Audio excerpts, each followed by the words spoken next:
Everyone. ये current affairs का part 2 है, 30 अप्रैल का करंट अफेयर्स है। इसमें बोला गया है रीथिंक सैंड यूज, कि जो हम ये रेता रेता सुना होगा आपने, इसका जो यूज करते हैं इसको ध्यान से यूज करना पड़ेगा और इसके ऊपर कोई एक्ट्स वगैरह अमेंडमेंट्स वगैरह बनानी पड़ेंगी। मूव टू सर्कुलर इकोनॉमी, ये कहा है यूनाइटेड नेशन इन्वायरमेंटल प्रोग्राम। तो सबसे पहला हमारा क्वेश्चन बन जाता है यूनाइटेड नेशन इन्वायरमेंटल प्रोग्राम। ठीक है, यूनाइटेड नेशन इन्वायरमेंटल प्रोग्राम के बारे में हम थोड़ा सा पढ़ लेते हैं। इसको इस्टेब्लिश किसने किया था? इसको इस्टेब्लिश किया था मायूराइस स्ट्रॉन्ग ने। ठीक है, तो ये जो United Nation environmental programme organisation है, इसको बनाया किसने था? मायूराइस स्ट्रॉन्ग ने बनाया था और ये इसके फर्स्ट डायरेक्टर थे। Next, after the United nation कब बनाया था? 1972 में बनाया था। इससे पहले क्या हुई थी? यूनाइटेड नेशन कॉन्फ्रेंस हुई थी ऑन ह्यूमन एनवायरनमेंट स्टॉकहोम में। तो कमेंट बॉक्स में बताना है आपने कि स्टॉकहोम किसकी कैपिटल है। तो United Nation Conference on Human Environment in June 19, इसका headquarter, United Nation environmental Programme का हेडक्वार्टर कहाँ है? नैरोबी केनिया में है। और कब बनी थी ये? वही जून के महीने में 5 जून 1972 में फाउंड हुई। और आज इसके हेड कौन है? इंगर एंडरसन इसके हेड है। United Nation economy environmental programme जो ऑर्गेनाइजेशन है, इसका एम है to help the world meet the 17 development goals. जो हमारे 17 डेवलपमेंट गोल सेट किए हैं उनको मीट करना। तो यूनाइटेड नेशन एनवायरमेंटल प्रोग्राम कब इस्टेब्लिश हुआ था? 5 जून 1972 में। किसने इस्टेब्लिश किया था? मायूराइस स्ट्रॉन्ग, जो बाद में इसके फर्स्ट डायरेक्टर बने। और इससे पहले यूनाइटेड नेशन कॉन्फ्रेंस हुई थी ह्यूमन एनवायरनमेंट पे, उसके बेस पे ये बना था। हेडक्वार्टर कहाँ है? नैरोबी केनिया में। हेड कौन है इसके? Inger Anderson. और इसका एम क्या है कि वर्ल्ड को 17 सस्टेनेबल डेवलपमेंट गोल्स हमें अचीव करवानी है। तो देखें हमने ये आ जाता है 17 सस्टेनेबल डेवलपमेंट गोल। पहला गोल क्या है? No poverty, no poverty. Second is zero hunger, third is good health and well being, and fourth is quality education, fifth is gender equality. तो फर्स्ट आ जाता है no poverty, second zero hunger, third good health and well being, fourth quality education और fifth gender equality. तो ये 5। Sixth आ जाता है clean water and sanitation. No poverty, zero hunger, good health. देखो, पावर्टी नहीं होगी, हंगर नहीं होगी, अच्छी हेल्थ होगी, good health and well being, quality education मिलेगी और जेंडर इक्वालिटी और क्लीन वाटर एंड सैनिटेशन। ये आ जाती हैं पहली 6 सस्टेनेबल डेवलपमेंट गोल्स। तो टॉपिक आज का हमारा क्या है?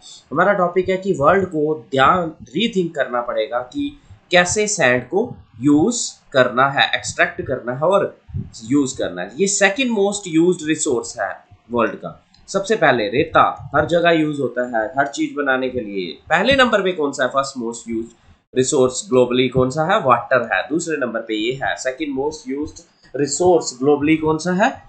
सैंड है। तो इसको एक्सट्रैक्ट भी बड़ी केयरफुली करना चाहिए और यूज भी, ये हमें दोबारा से सोचना पड़ेगा। रिपोर्ट किसने रिलीज की? United Nation Environmental Global Resource Information Database ने, Geneva. Provide necessary guidance and gather from world experts to switch to improve practice for extraction and management of soil. ये कुछ ज़्यादा इंपॉर्टेंट नहीं है, अभी तक हमने पढ़ा। सेकंड वर्ल्ड रिसोर्स कौन सा है? सैंड है। इसके रीथिंक करना चाहिए, इसका यूज़ और एक्सट्रैक्शन के मेथड को। और ये किसने कहा है? ये कहा है यूनाइटेड नेशन एनवायरमेंटल प्रोग्राम, जिसका हेडक्वार्टर कहाँ है? हेडक्वार्टर नैरोबी एंड केनिया में है। और इंगर एंडरसन इसके इंगर एडनसन इसके चीफ है। और इसका एम क्या है? United Nation to achieve 17 sustainable development goals. पहले 6 सस्टेनेबल डेवलपमेंट गोल कौन कौन से हैं वो कमेंट बॉक्स में लिखें। अब नेक्स्ट देख रहे हैं, देखें अराउंड 50 बिलियंस ऑफ, कितना? 50 billions of sand and gravels are used every year. ये क्वेश्चन है कि कितना मिलियन सैंड जो होता है या ग्रेवल एक साल में यूज होता है, जो बहुत है। अगर हम अर्थ के अराउंड ही, पूरी अर्थ के अराउंड 27 मीटर वाइड और 27 मीटर हाई वाल बना दे, ठीक है, अराउंड अर्थ। सैंड जो है ये यूज फास्टर हो रहा है देन जितनी तेजी से ये बन रहा है, ठीक है। ये कितना 50 मिलियन यूज हो रहा है, 50 बिलियन टन सैंड यूज हो रहा है पर ईयर। और कहा कितने मीटर वाल बन सकती है, 27 मीटर चौड़ी और 27 मीटर हाई। एक्सट्रैक्शन जो है काज कर रहा है series of damage to the environment, damage cause कर रहा है किसको, इन्वायरमेंट को, damage to environment according to sand and sustainable. Damage include क्या क्या क्या आ जाता है डैमेज में, इरोजन हो रही है, एक्वाफायर्स, जब आपने सैंड को उठा दिया तो पीछे क्या रह गया, नमक रह गया, सैलिनेशन हो रही है उसकी, lost of protection against, impact पड़ रहा है बायोडाइवर्सिटी पे, इम्पैक्ट पड़ रहा है। These challenges pose a serious threat to livelihood through water supply, food production, fisheries, tourism industries का इफेक्ट तो करेगी। अभी तक हमने पढ़ा 50 बिलियन टन यूज हो रहा है जिससे क्या हो सकती है, इतना सैंड यूज हो रहा है कि 27 मीटर वाइड और 27 मीटर हाई जो है वो वाल बन सकती है। Sand must be recognised as strategic resource, बोल रहा है, अपील कर रहा है कि सैंड को रिकॉग्नाइज कर लेना चाहिए strategic resource, not only as material but also its multiple roles in environment. They stress that government, industries and consumers should price sand in such a way that it recognize its social। ये भी appeal कर रहा है कि government, industries और consumers को price इतनी value पहुंचा देनी चाहिए सैंड की कि इसकी सही वैल्यू, इकोनॉमिक वैल्यू पता चले। Extraction of sand from beaches should be band, ban कर देनी चाहिए due to its importance in coastal resilience environment. It is the most cost effective strategy for adopting a climate change। ये सबसे easiest strategy है, ठीक है, इसमें कुछ पैसा नहीं लगेगा, सिर्फ आपने क्या करना है, बैन करना है, प्राइस राइज करना है और क्लाइमेट चेंज को रोक सकते हैं। Next, an international standard on how sand is extracted from क्या शुड बी, एक इंटरनेशनल मेथड डेवलप करना चाहिए how sand should be extracted from marine environment. ये भी अपील कर रहा है। Need for new institutional legal structure for better governance, जरूरत है कि हमें क्या करना चाहिए, new institution legal structure of better governance of the resource and environment place based approach. Sand provides breeding ground, ये सैंड से ब्रीडिंग ग्राउंड भी मिलती है फ्लोरा एंड फाना को, ब्रीड करने के लिए भी वो सैंड को ढूंढते हैं। वाइटल रोल प्ले करती है इन supporting biodiversity including marine plants act as carbon sinkers। marine plants carbon sink, carbon को फिल्टर करते हैं वाटर को,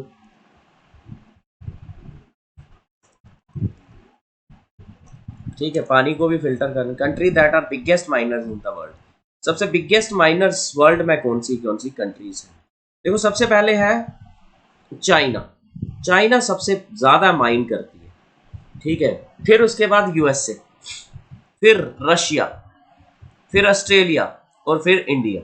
ये पहली 5 कंट्रीज है, चाइना, यूएसए, रशिया, ऑस्ट्रेलिया और इंडिया। नेक्स्ट आ जाता है सैंड ट्रेल। तो सैंड ट्रेल में देखें कि सैंड जो होता है वो इंपोर्ट कर रहे हैं, ये इंडिया में Krishnapatnam port, VO Chidambaram port, Cochin port, Karnataka imported 54,000 tonne river sand from Malaysia in December 2017। Karnataka ने कितना मलेशिया से मंगवाया, तमिलनाडु ने भी चिदम्बरम पोर्ट जो है तमिलनाडु ने 55,000 टन मलेशिया से, और केरला ने 45,000 tonne river sand from Malaysia से मंगवाया।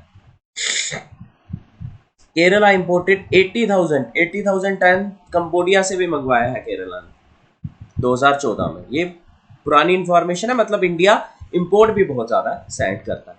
नेक्स्ट है mines and mineral regulation act 1957, ये पार्लियामेंट का एक्ट है टू रेगुलेट माइनिंग सेक्टर को रेगुलेट करने के लिए इन इंडिया। अमेंड किया इसको 2015 और 16 में। Act forms the basic framework. Basic framework क्या होना चाहिए माइनिंग रेगुलेशंस इंडिया में, उसके बारे में बताता है। Applicable to all minerals except minor minerals and atomic mineral. Nuclear minerals हो गए, माइनर मिनरल्स कौन से हो गए, जो रिवर से निकाले जाते हैं। प्रोसेस कंडीशन और prospecting mining minerals comes, mining minerals जो है, माइनिंग माइनर मिनरल्स जो स्टेट गवर्नमेंट में आते हैं, और रिवर सैंड को माइनर मिनरल कहा जाता है। ये जो सैंड है ना, ये कौन सा है, माइनर मिनरल। ये for mining and prospecting in forest land, बोल रहा है अगर हमें माइनिंग करनी हो कहाँ पे, फॉरेस्ट लैंड में, एक्ट कहता है परमिशन लेनी पड़ती है इन्वायरमेंट एंड फॉरेस्ट मिनिस्ट्री से। ठीक है, वो इस टाइम पे कौन है, भूपेंद्र यादव। भूपेंद्र यादव है हमारे इन्वायरमेंट एंड फॉरेस्ट मिनिस्टर। ये एमपी है राज्यसभा के फ्रॉम राजस्थान। तो क्या है, हमने इसमें क्या पढ़ लिया भाई, इसमें हमने पढ़ लिया कि ये mines and mineral regulating development act 1957 का है, और इसमें बताया गया है कि क्या बेसिक रेगुलेशंस होने चाहिए, सब कुछ बताया। सिर्फ माइनर मिनरल्स जो रिवर से निकलते हैं उनके बारे में कुछ नहीं है। और अगर माइनिंग करनी है तो आपको परमिशन लेनी पड़ेगी ministry of environment and forest. वो है इस टाइम पे भूपेंद्र यादव, मध्य प्रदेश से है, राज्यसभा फ्रॉम। प्रेशियस रिसोर्सेस कौन कौन से हैं इंडिया में, देखो एक्यूट शॉर्टेज सब में पड़ रही है। उत्तराखंड 59.1% सफिशिएंट है। पंजाब जो होता है उसकी डिमांड 16 है और सप्लाई कितनी है 11.5। हरियाणा की डिमांड कितनी है 85। पहला जो है ना रेड में लिखा है वो डिमांड है, और दूसरा डिमांड है 8.5 और 9.8 सप्लाई ज़्यादा है। राजस्थान में डिमांड 56 और सप्लाई जो है 36। इसी तरह से बाकी स्टेट्स में भी डिमांड के बारे में और सप्लाई के बारे में बताया। Minerals mines and mineral development and regulation amendment bill लाया गया है। बिल एक्ट कैसे बनता है, पहले ये लोकसभा या राज्यसभा से पास होगा। जैसे ये इंट्रोड्यूस किया लोकसभा में, अब ये कहाँ पे जाएगा, राज्यसभा में जाएगा, फिर प्रेसिडेंट के साइन होंगे, फिर एक्ट बनता है। लोकसभा, राज्यसभा, फिर प्रेसिडेंट, या फिर राज्यसभा, लोकसभा और फिर प्रेसिडेंट। बिल जो है ये अमेंड करेगा mines and mineral regulation act 1957 को। अमेंडमेंट क्या होती है, कॉन्स्टिट्यूशन में चेंज लाना। तो अमेंडमेंट ऑफ कॉन्स्टिट्यूशन किस आर्टिकल के अंतर्गत आती है, 368। कॉन्स्टिट्यूशन प्रोविजन जो रिलेटेड टू माइनिंग है वो किसके हिसाब से बनाए हैं, mines and mineral development regulation act 1957। State list की एंट्री नंबर 23 में बताया है कि स्टेट गवर्नमेंट के जो स्टेट के अंदर आएंगे मिनरल्स उन पे सब कंट्रोल किसका है, स्टेट का है। एंट्री सीरियल नंबर 54 की सेंट्रल लिस्ट के बारे में बताती है। वो मैंडेट करती है central government to over the minerals within the exclusive economic zone. Exclusive economic zone के जो मिनरल्स हैं उन पे किसका कंट्रोल है, सेंट्रल गवर्नमेंट का, और स्टेट गवर्नमेंट का जो उसकी बाउंड्री में मिल रहा है। Central government has the ownership over the of शोर। अब जो शोर पे आते हैं, कोस्टल एरियाज में आते हैं, उन पे किसका है कंट्रोल, सेंट्रल गवर्नमेंट का है। लॉजिकल है, ठीक है। ऑफ शोर जितने भी मिनरल्स हैं उन पे कंट्रोल सेंट्रल गवर्नमेंट का। नेक्स्ट आ जाता है main methods of mining. Mining methods, एक अंडरग्राउंड माइनिंग, ब्लास्ट होते हैं, आपको पता होगा, अंडरग्राउंड माइनिंग की जाती है, ओर्स निकाली जाती है इससे। सरफेस माइनिंग, प्लांट में से removal of plant life, soil, potentially bed lock of. Next placer mining, placer mining river beds में की जाती है, रिवर्स में की जाती है। Panning of for gold, gold के लिए ना जो प्लेसर माइनिंग की जाती है। In situ mining, solution mining, मतलब ओर को निकाला नहीं जाता, मिक्स कर दिया जाता है, इन सीटू कर दिया जाता है। इन सीटू मींस मिक्स ही कर दिया जाता है, ये यूरेनियम के लिए। तो अभी अंडरग्राउंड माइनिंग तो हम मोस्टली देखते हैं, अंडरग्राउंड ब्लास्ट होता है, वाल्कोनिक इरप्शन वहां पे। सरफेस माइनिंग किस पे की जाती है, प्लांट सरफेस पे की जाती है। प्लेसर माइनिंग किस में की जाती है, रिवर बेड्स में की जाती है। इन सीटू माइनिंग क्या की जाती है, सोल्यूशन बना दे, सोल्यूशन मतलब मिक्स कर देते हैं वाटर के साथ। और गोल्ड की कौन सी की जाती है, प्लेसर माइनिंग की जाती है। यूरेनियम की कौन सी की जाती है, इन सीटू माइनिंग की जाती है। और मोस्टली कौन सी होती है, अंडरग्राउंड माइनिंग।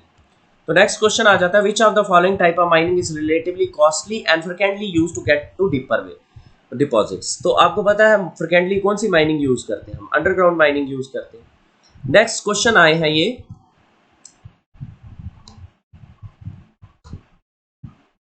क्वेश्चन पूछे गए हैं,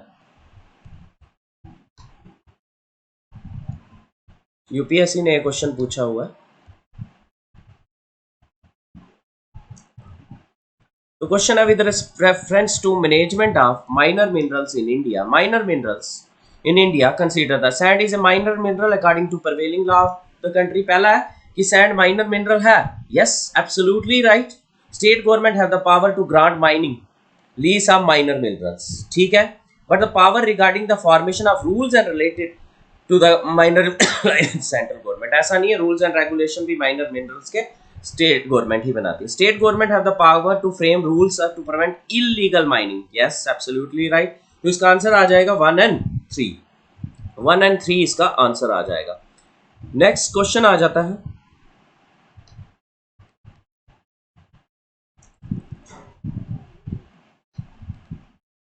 नेक्स्ट क्वेश्चन है, what are the purpose of, what is the purpose of district mineral foundation in India. District mineral foundation का पर्पस क्या है?